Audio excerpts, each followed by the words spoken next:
Thank you, Chair, and greetings to the Board. And greetings to shareholders present in this room and online.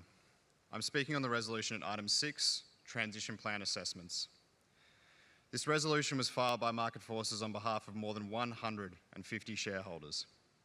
A request that ANZ disclose whether it will require all of its fossil fuel clients to have a Paris-aligned climate transition plan from October 2025 next year in order to continue receiving finance.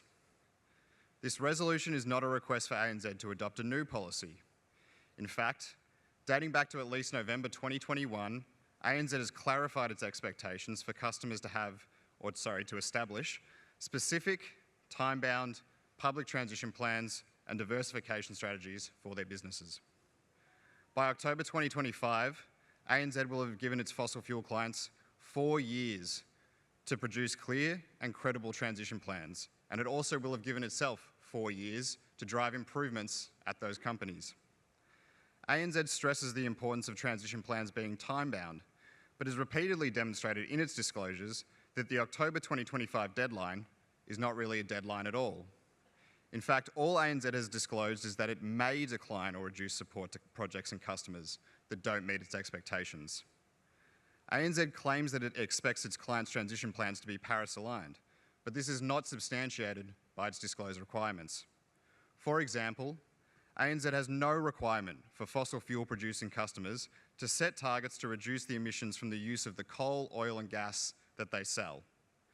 These Scope 3 end-user emissions typically make up more than 80% of an oil and gas producer's contribution to climate change. Climate science shows emissions from burning oil and gas must fall substantially this decade to meet the Paris climate goals. Yet current ANZ customers like Woodside and Santos have plans to significantly increase production in that time, and also their end-user emissions.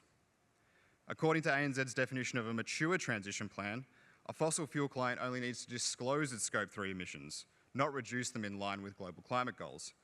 That means that ANZ could rubber stamp new finance for fossil fuel customers, even if they have coal, oil and gas expansion plans that are wildly inconsistent with a Paris-aligned transition. ANZ has failed to provide a reason as to why its clients are not expected to reduce end-user Scope 3 emissions in line with the Paris Agreement. ANZ also does not have a track record of restricting financial support to clients that don't have a Paris-aligned transition plan. In 2023, ANZ escalated 22 high-risk transactions for clients in the energy sector, to a senior risk committee, which then approved or conditionally approved 19 of those transactions. In 2024, that committee approved 5 out of 6.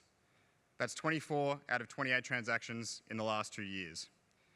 In those 2 years, ANZ has loaned or arranged bonds for the following clients: Santos, a company pursuing 3 new oil and gas projects; APA Group, a company planning to build large-scale pipelines for Australia's biggest proposed gas development, the Beetaloo Sub-basin; Gera and GE Vernova, 2 companies involved in building out a massive amount of new gas-fired infrastructure in Bangladesh, a climate-vulnerable country that could be locked into dependence on gas for decades if these plans go ahead; Glencore, a company which has put forward the largest coal mining proposal ever in New South Wales, and also recently told a Senate greenwashing inquiry that it makes no claims to be aligned with the Paris Agreement.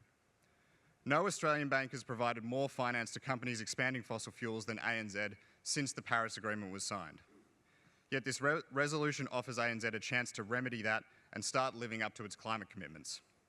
Transition plans are an established mechanism for global investors and governments to identify which companies have credible, demonstrable plans to reduce their emissions in line with a Paris-aligned scenario. It is crucial for high-emitting businesses such as fossil fuel companies to demonstrate to their investors that they are allocating capital towards the solutions to climate change and away from its causes. As a bank that claims it is committed to helping its customers transition, all finance that ANZ provides to its fossil fuel clients should be considered transition finance. But the reality is that the vast majority of finance ANZ provides to the fossil fuel sector is still going to companies with coal, oil and gas expansion plans. We strongly urge all shareholders to vote in favour of Resolution 6, not only for a better planet, but for a better future for our bank. Thank you.